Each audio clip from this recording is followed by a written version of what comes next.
So over here, if I were to go around onto the board view, then you can see that this is a to-do bucket right here.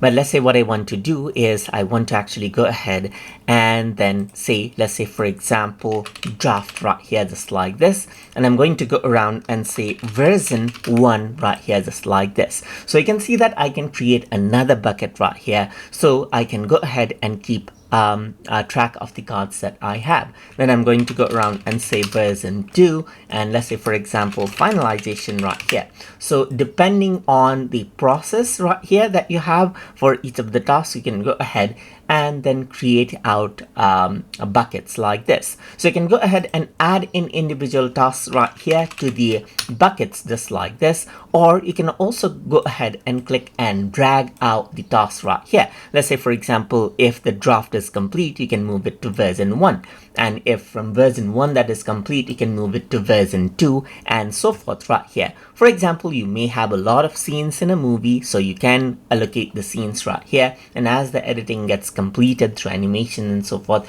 you can go ahead and then drag out the cards from one place to the next to track down the progress of each and every scene. And that is how you can actually go ahead and create out a new bucket. And if you want to go ahead and rename it, let's say for example, I can simply go ahead and then click on it, or I can click on the 3-dot button right here and then rename it right here. And I'm just going to go around and say initial draft right here, just like this. And this is how you can go ahead and create out a new bucket and rename buckets inside of Microsoft Planner.